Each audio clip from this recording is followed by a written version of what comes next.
우리 함께 읽으신 말씀을 가지고 우리 일상의 치유라는 제목으로 하나님 말씀 전하도록 하겠습니다. 저는 앞으로 한 3주 정도 이 시편의 23편 말씀 한 2절씩 살펴보면서 또 하나님 은혜를 또 나누기를 원합니다. 우리 삶 가운데 우리가 참 우리를 기쁘게 할 만한 것들을 또 날마다 찾아 헤맬 때가 많이 있지요.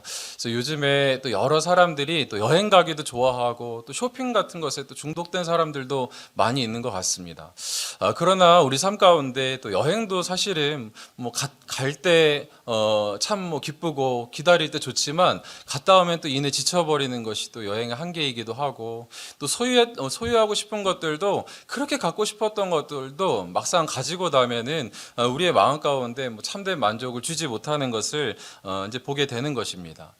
그래서 저는 하나님 앞에 구하는 것은 하나님 정말 저와 우리 사랑하는 귀한 성도님들이 하루의 삶 가운데서 또 일상을 살아가는 우리의 삶이 주 안에서 기쁘고 또 하나님 앞에서 참으로 행복하고 그런 평강이 우리 가운데 있기를 간절히 원하는 것입니다. 여러분 사실 우리는 뭐 이전에 과거의 사람들과 비교하면은 뭐 비교할 수 없을 정도로 수많은 것을 누리고 살잖아요. 제가 어느 이제 조사를 보니까 한 1950년대에 살았던 사람들의 이 생필품은 한 72가지 정도였고 절대적인 필수품은 한 18가지였다고 합니다. 그런데 이게 2000년대로 들어오기 시작하면서 이 현대인들의 생필품이 한 500여 가지 어마어마하게 늘어난 거죠.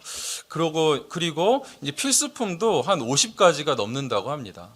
이것이 벌써 뭐 한참 전의 이야기니까 지금은 이것보다 훨씬 더 많이 늘었지 않았을까 그렇게 생각합니다. 우리는 사실 뭐 이전에 왕들도 누리지 못했던 그런 편리한 생활을 누리고 있음에도 불구하고 날마다 우리 삶 가운데 이제 감사하지 못하고 또 그 가운데 은혜를 누리지 못하고 살아가는 것이 또 우리의 모습인 것 같습니다. 여러분 이렇게 많은 것을 누리지만 왜 우리가 일상 가운데 그렇게 만족하지 못하고 살아가게 될까요? 뭐 가장 큰 것은 사실 뭐 끝간데 없는 우리의 탐심 때문이겠죠. 그런가 하면은 뭐 남들과 비교하는 마음들, 게다가 또 미래에 대한 불안함들, 오늘은 누렸지만 내일은 어떡하나? 라는 그런 생각들이 우리의 마음을 꽉 잡고 있을 때가 있습니다. 여러분 저는 뭐 이러한 이제 불안과 염려를 어떻게 하면은 우리가 떨칠 수 있을까 이제 고민을 하게 되는데 뭐 아까도 말씀드린 것처럼 한번 여행 잘 갔다 온다고 또 어떤 소유를 많이 갖는다고 해서 이런 것이 우리 가운데 해결되지 않는 것 같습니다. 아무리 많은 부자라 뭐 많이 가진 부자라 할지라도 우리가 잘 아는 그 록펠러도 평생에 얼마나 더 가지면은 부자라고 만족하시겠습니까? 라고 하는 그런 기자의 질문에 조금만 더 라는 그런 말을 남겼다는 것이 우리에게 유명하지 않습니까? 그러니 여러분 무엇이 우리의 마음을 충만하게 하고 우리 마음 가운데 이렇게 만족감을 줄 수 있을까요? 사실 이제 성경에서 보면은 나에게 참 부족함이 없습니다. 나는 참 만족합니다. 자족합니다. 라고 하는 그런 사람들이 등장하게 됩니다. 오늘 시편의 말씀에서도 이 다윗이 그렇게 이야기하고 그런가 하면 바울도 나는 자족하기를 배웠노라 라고 그렇게 이야기를 하는 것입니다. 저는 오늘 이 시편의 23편 말씀을 우리가 살펴보면서 이 다윗의 평강 또 다윗의 그 만족과 자족함이 우리 삶 가운데도 깃들기를 간절히 바라고 그래서 어떤 것이 뭐 우리에게 주어지는 그런 소유의 만족감이 아니고 그저 하나님이 계시기 때문에 그분으로 인하여서 내 삶이 부족함이 없습니다라고 그렇게 고백하면서 나아갈 수 있는 저와 여러분이 되시기를 간절히 원합니다. 여러분 우리는 이 다윗의 인생을 좀 잘 알잖아요. 이 시편 23편은 이 다윗이 노년기 때 썼던 것이라고 그렇게 많이들 이야기합니다. 그러니 이 다윗의 인생이 얼마나 굴곡이 많았습니까? 요즘에 우리가 함께 살펴보고 있는 그런 큐티 가운데서도 이 다윗이 정말 처참하고 비참한 자리에 가게 되잖아요. 어떤 광야의 길을 걷게 됩니까? 그의 아들 압살롬이 아버지를 죽이고 자기가 왕이 되겠다라는 거예요.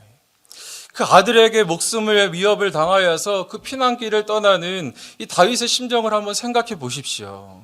그 감람산길을 피난길을 올라가는데 너무나 부끄러워서 이 얼굴을 가리고 울면서 이 신발도 신지 못하고 그 걸어가는 그 다윗의 모습을 우리는 보게 되는 것입니다. 그럼에도 불구하고 이런 삶을 살아가는 이 다윗이 인생을 되돌아보면서 그래도 하나님, 저에게는 부족함이 없었습니다. 하나님께서 저에게 늘 충만함과 만족함을 주셨습니다.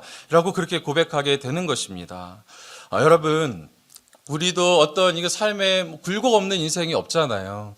우리 사랑하는 귀한 성도님들도 겉으로 뵈면은 너무나 다 평온하시고 또 좋은 인생 같지만 그 가운데 들어가면은 인간적으로는 힘들고 어려운 때가 다 있는 것을 보게 됩니다.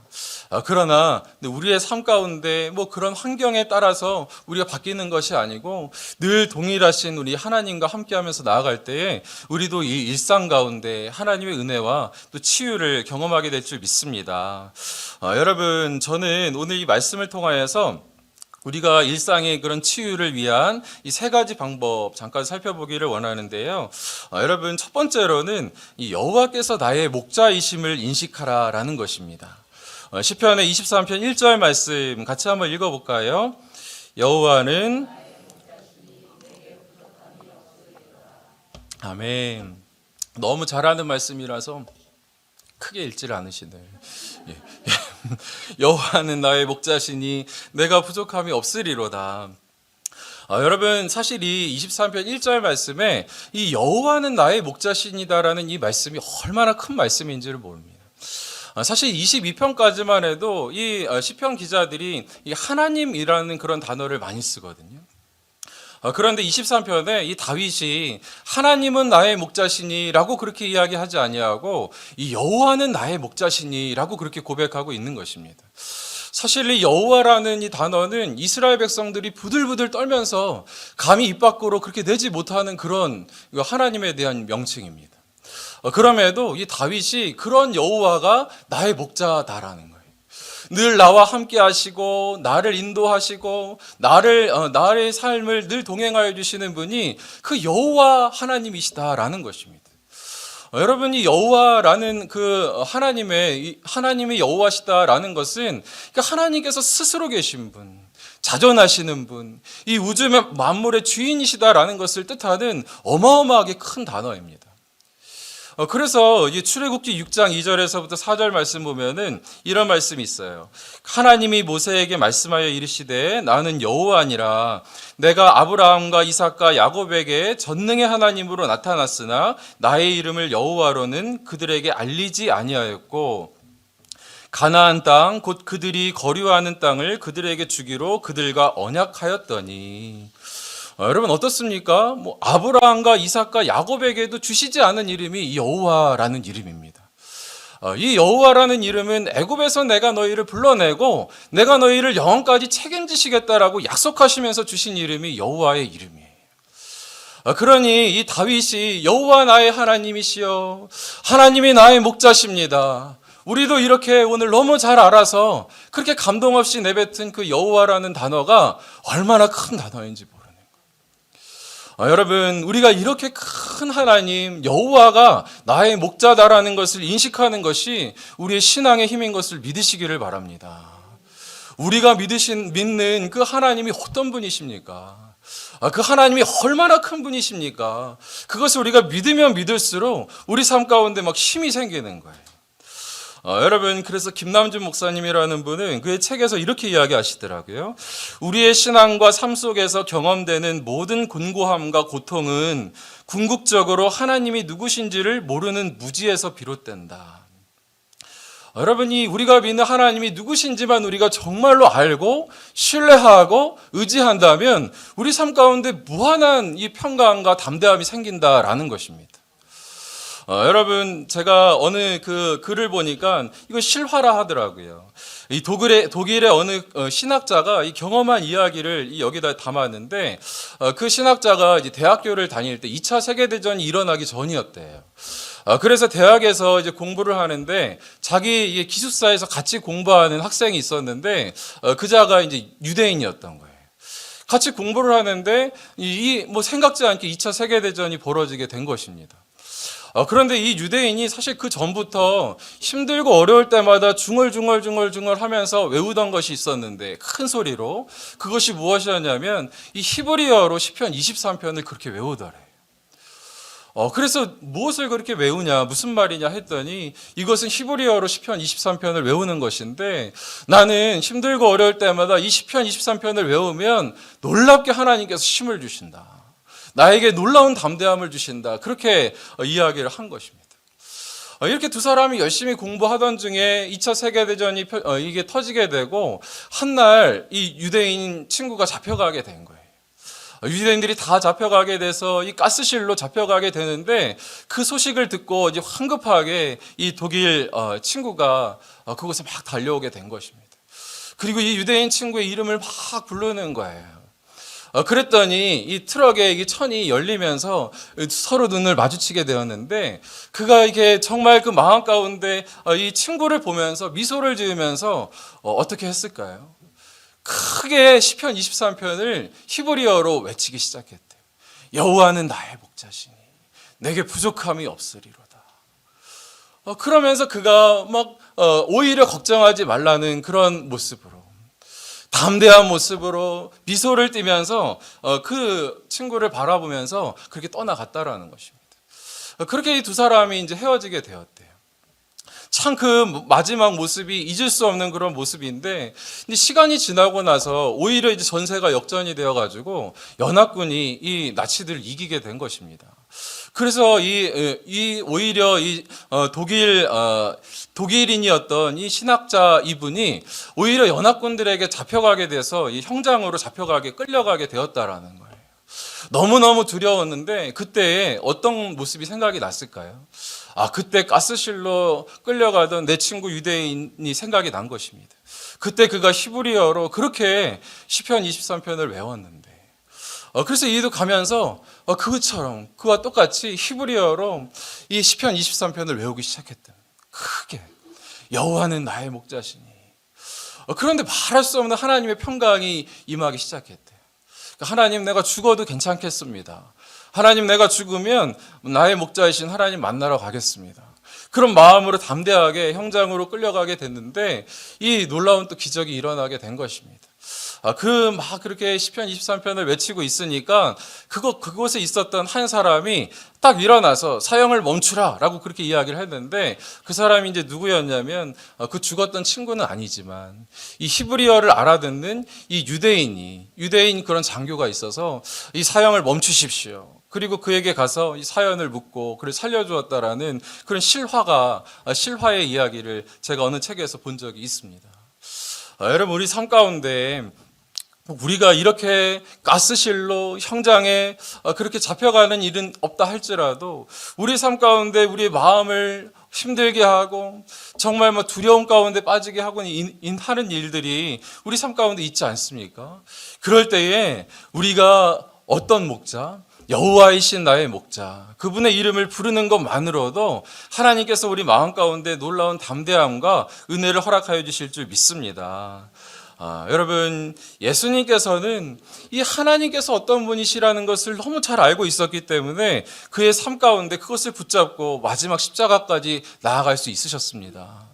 그래서 그 예수님께서 내가 아는 그 놀라운 비밀을 이 제자들에게도 또 사랑하는 그의 백성들도 알기 원하셨기 때문에 요한복음 17장 24절 말씀에 이렇게 기도하시는 거예요. 어떻게 기도하십니까? 아버지여 내게 주신 자도 나 있는 곳에 나와 함께 있어 아버지께서 창세전부터 나를 사랑하심으로 내게 주신 나의 영광을 그들로 보게 하시기를 원하옵나이다. 아멘. 내가 아버지를 알아서 내가 이렇게 오늘 담대한데 나의 사랑하는 백성들도 아버지를 알게 하여 주십시오. 이들이 하나님이 여호와이신 것을 알기만 한다면, 그분이 얼마나 위대한 분이신 것을 알기만 한다면, 영원의 주인이신 그분을 알기만 한다면 담대할 수 있다는 것을 우리 예수님께서 아셨기 때문에 그런 것입니다. 저와 여러분 가운데 정말 일상 가운데 무엇으로 우리가 이 기쁨과 치유를 누릴 수 있습니까? 가장 첫 번째는 하나님께서 여호와이시다라는 것. 나의 목자이신 하나님께서 여호와이시다라는 것을 우리가 믿음으로 고백하며 마음으로 신뢰하시는 저와 여러분이 되시기를 간절히 원합니다. 우리가 아는데 잘 믿질 않아요. 저희 요즘에 막내 아들이 성교원에서 시편 23편을 배웠어요. 그래서 날마다 그거를 열심히 이제 외우는데 제가 봐도 꽤나 잘 외우는 겁니다. 그래서 얼마 전에 그 저희 어머니 댁에 이제 저희 놀러 가가지고 이 애가 또 할머니한테 보여주고 싶으니까 막 거기서 외우는 거예요. 처음부터 끝까지. 그 할머니가 그냥 너무너무 잘한다 막 칭찬을 해주시는 거예요. 근데 제가 그 옆에서 이제 목사라고 또 목사인 척 하느냐고 덕담한다고 그랬어요. 주연아, 너 그렇게 그 외우기만 하지 말고 그대로 믿어야 돼. 그래야지 하나님께서 은혜를 주시는 거야. 뭐 이랬어요. 그랬더니 저희 어머니 하시는 말이 아이들은 다 믿어. 그러시더라고요. 아이들은 하는 말 그대로 믿어. 우리가 못 믿어서 그렇지. 이런 말씀 하시더라고요. 제가 그 말씀을 듣고 참 마음 가운데 도전이 되었습니다. 아, 그렇지. 그러니까 아이들은 이렇게 이야기하면 그대로 믿는구나. 저와 여러분 가운데서도 얼마나 많은 우리가 잘 알고 있는 말씀이지만 그러나 하나님 정말 나의 목자이신 하나님께서 나의 여호와이십니다. 우리 고백할 때에 여러분의 마음 가운데 놀라운 평강 허락하여 주실 줄 믿습니다. 여러분 그런가 하면은 두 번째로 이 목자이신 하나님의 인도하심을 우리가 따라가기입니다. 여러분, 이 여호와께서 우리의 목자다라는 것은 무슨 말입니까? 우리가 그의 양, 그의 소유다라는 그런 뜻이겠지요. 그러니 여러분, 우리가 양으로서 마땅히 그 선한 목자 되신 하나님을 따라서 가야 되지 않겠습니까? 여러분, 하나님의 백성을 양으로 비유하는 데에는 굉장히 큰 의미가 있다고 생각이 듭니다.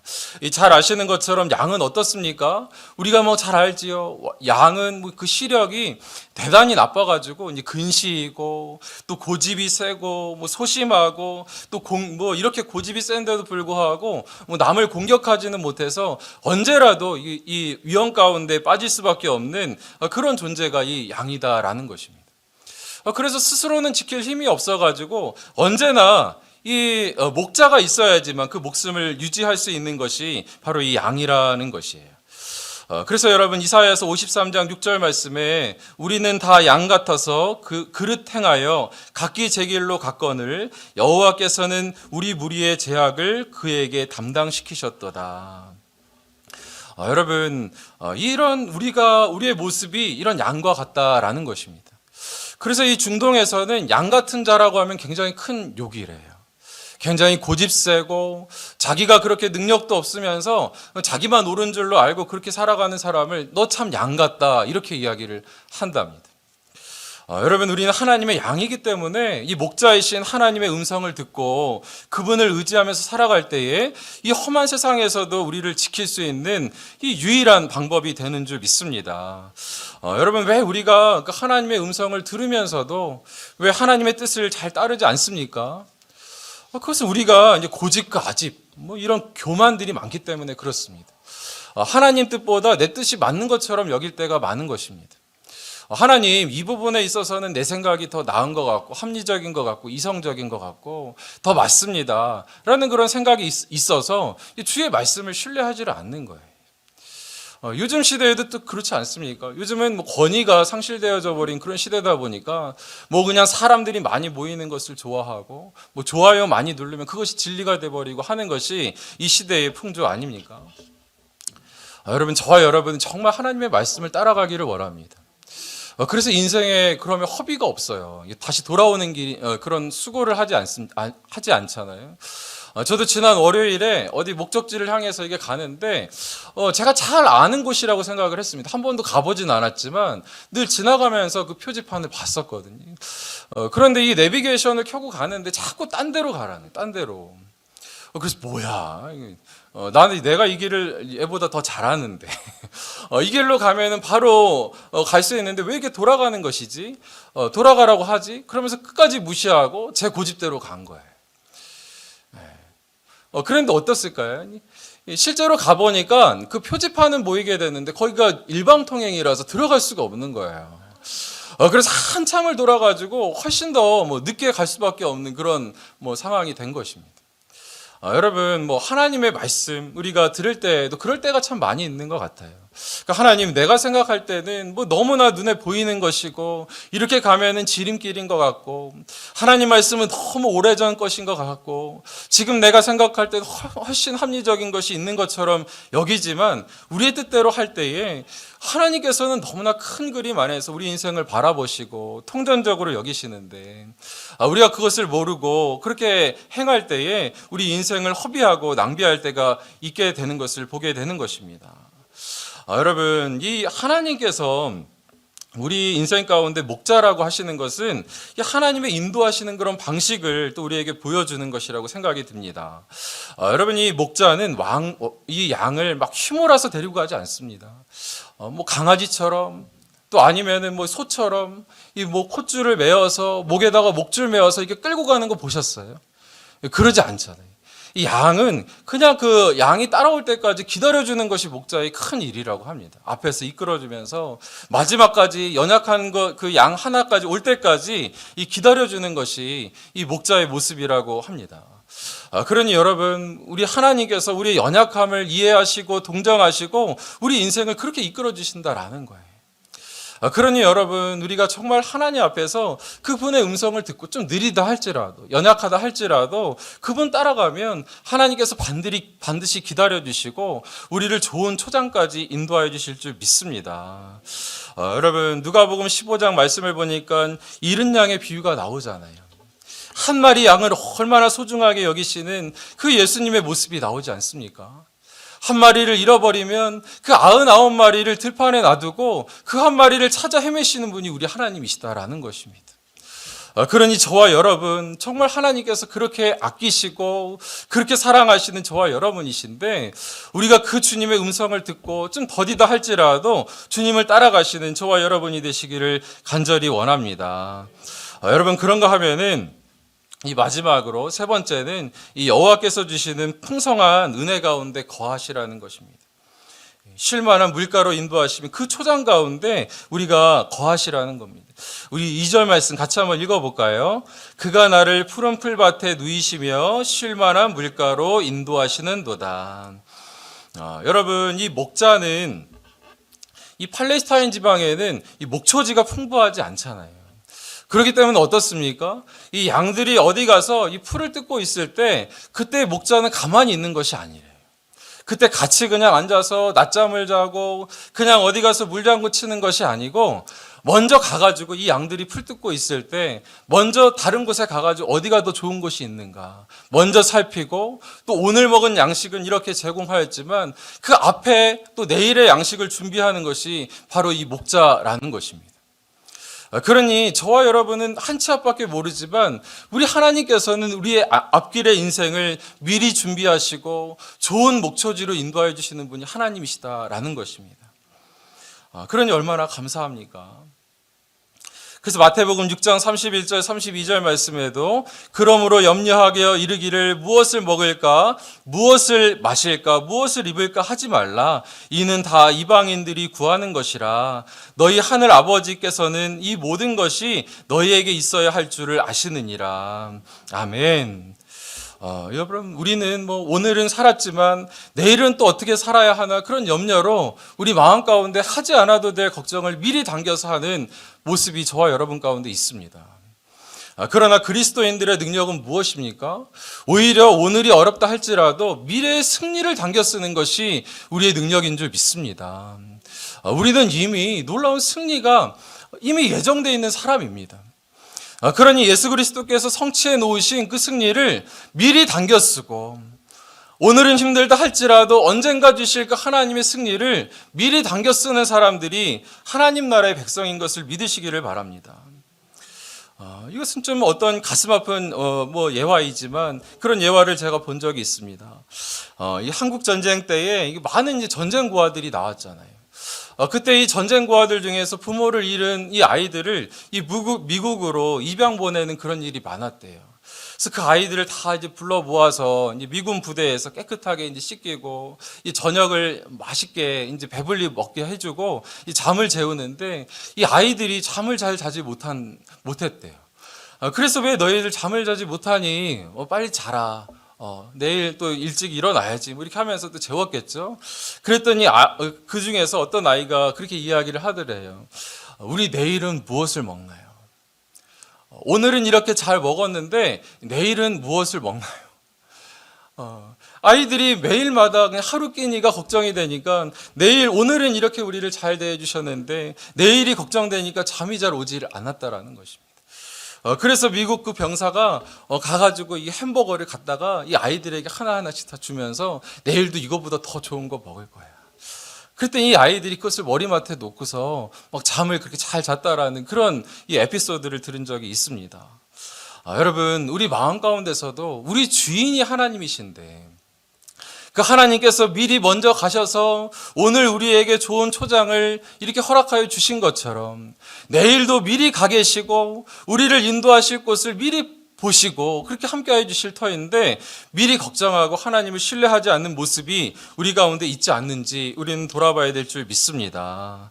여러분, 우리 가운데 사실은 뭐 날마다 풍성한 사람이 그렇게 많지는 않잖아요. 저도 이게 사역을 하면서 돌아보니까 뭐 생각하면은 한 번도 재정적으로 풍성했던 적은 없던 것 같아요. 한 번도 뭐 제가 막 먹고 싶었던 거 다 뭐 여러분은 그러십니까? 누가 뭐 먹고 싶은 거 다 먹고 사고 싶은 거 다 사고 그렇지 않잖아요. 다 그거 보면서 어떤 것이 그래도 내 형편에 맞는지 또 조금 아낄 것은 무엇인지 더 싼 것은 무엇인지 그렇게 하면서 살아가는 것이 우리 모습 아닙니까? 제 인생도 제가 돌아보니까 그러한 한 번도 그런 적이 계속했었지만 그럼에도 돌아보니까 그것 때문에 불행하다 느낀 적이 단 한 번도 없었던 것 같아요. 그리고 돌아보니까 어떻습니까? 정말 하나님께서 때때마다 입히시고 부족함이 없이 어디 가서 그렇게 초라함에 빠지지 않도록 도와주시고 인도해 주시고 이렇게 함께해 주셨던 분이 하나님이신 것을 저는 믿고 신뢰합니다. 그러니 돌아온 제 인생을 보니까 그렇게 뭐 많이 산 건 아니지만 그 하나님께서 나의 앞길도 인도하시겠구나 믿으며 신뢰하면서 나아가게 되는 줄 믿으시기를 바랍니다. 여러분, 이 스펄전 목사님은 이 본문을 해석하면서 이 푸른 초장은 영적으로 진리의 성경의 말씀이고 그런가 하면 쉴만한 물가는 성령의 충만함이다 그렇게 이야기하시더라고요. 그것도 참 은혜가 되었습니다.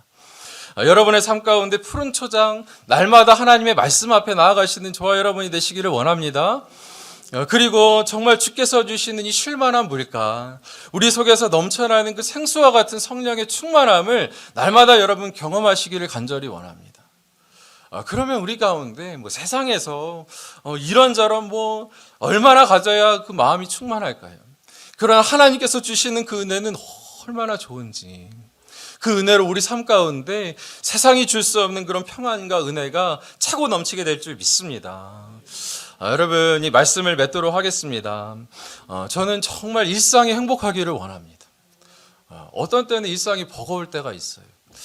그래서 하나님, 그런 때 뭐 잠깐 일탈해 보자고 뭐 하루 이틀 여행 갔다 와도 그때뿐이지 삶이 해결이 안 되더라고요. 그래서 하나님, 하루하루가 좀 행복하기를 원합니다. 하루하루가 하나님과 깊은 동행을 하면서 기쁘게 살아가기를 원합니다. 그런 마음의 소원이 생기게 되고요. 우리 사랑하는 귀한 성도님들도 그런 은혜를 누리시기를 간절히 원합니다. 제가 요즘에 보니까 이 화이어족이라는 신조어가 있대요. 신조어가. 이게 뭔지 아세요? 이 젊은이들이 한 40대 초까지, 30대 후반 40대 초까지 바짝 돈 벌어서 빨리 은퇴해가지고 나머지 노후를 누리고 싶다라는 거예요. 그래서 이 Financial Independence Retire Early 이게 약자라고 합니다. 그래서 FIRE 이거 앞자를 따가지고 화이어족이라고 한다는 거예요.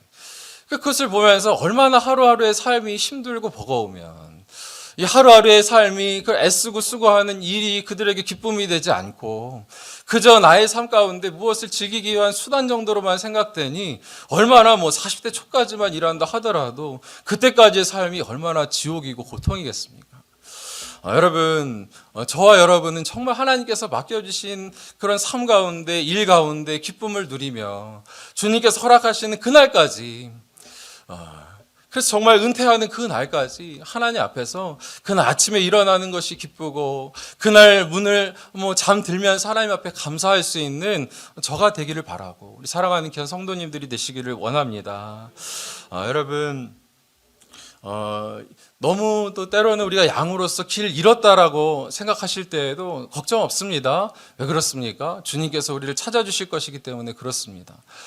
저는 우리 아이들하고 놀이공원 이런 데 가면은 꼭 이야기하는 게 있어요. 애들 잊어버릴까봐. 예전에 한번 그런 적도 잠깐 잊어버린 적이 있었는데 그 짧은 시간인데 엄청 끔찍하더라고요. 그래서 요즘 항상 이야기하는 게 뭡니까? 그래서 혹시 아빠 손 놓치고 어디 아빠 보이지 않아도 그 자리에 꼭 있어라. 어디 아빠 찾는다고 돌아다니지 마라. 반드시 아빠 찾으러 올게. 그 자리에만 있어. 그 자리에만 서 있어. 그러면 반드시 아빠 찾아올 거야. 그런 이야기를 꼭 하거든요. 꼭 이야기를 해줍니다.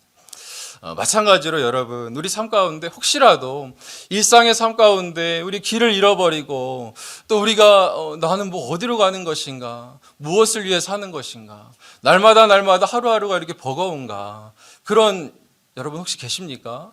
그러나 여러분 걱정하지 마십시오. 그 자리에 서서 우리 아버지 하나님 기다리면 예수께서 찾아오시고 하나님께 찾아오셔서 여호와 하나님께서 다시 우리 손을 붙잡아 주시고 다시 한번 그 하나님의 놀라운 길로 아름다운 목초지로 인도하여 주시고 쉴만한 물가로 우리를 인도하여 주실 줄 믿습니다. 그래서 여러분 힘들고 어려울 때마다 그 유대인이 했던 것처럼 독일의 그 시닥자가 했던 것처럼 여호와는 나의 목자시니 내게 부족함이 없습니다. 그가 나를 쉴만한 물가로 인도하여 주십니다. 그의 막대기와 지팡이가 나를 안위하십니다. 내가 사망의 음침한 골짜기를 다닐지라도 해를 두려워하지 않을 것은 주께서 나와 함께 하심입니다. 우리가 그렇게 외치며 나아갈 때 하나님께서 마음 가운데 담대함 주실 줄 믿습니다. 이 저녁에 그 믿음 주시는 놀라운 밤 되시기를 원합니다. 우리 시간 함께 찬양하면서 나아갈 때에 우리 이 찬양 오랜만에 좀 해볼까요? 하나님은 너를 지키시는 자.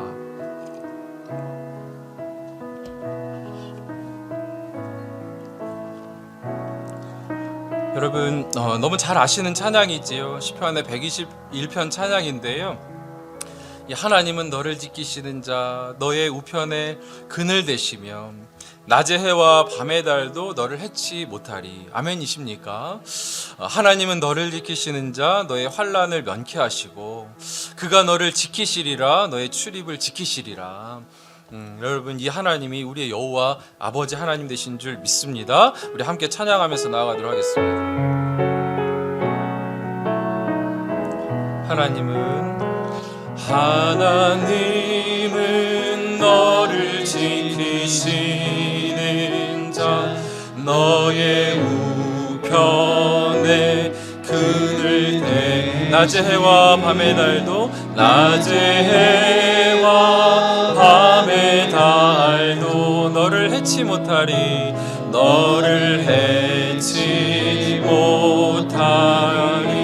하나님은 너를 지키시는 자, 하나님은 너를 지키시는 자, 너의 환난을 면케하시니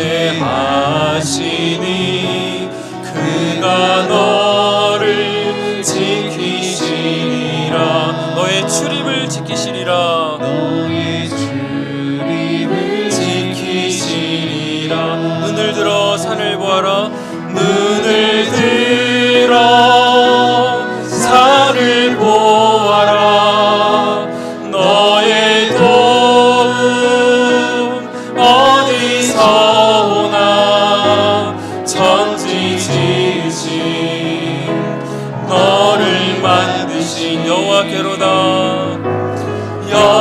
여호와께. 우리 다시 한번 찬양합시다. 하나님은 너를 지키시는 자, 하나님은 너를 지키시는 자, 너의 우편에 그늘 대시니 낮의 해와 밤의 달도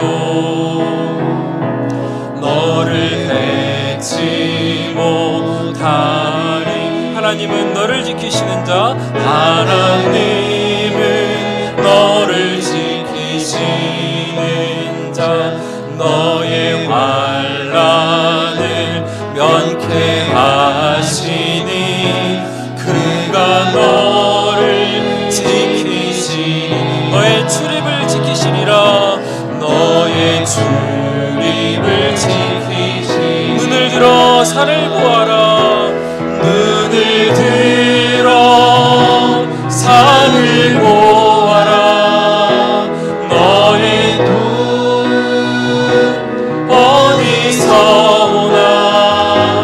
천지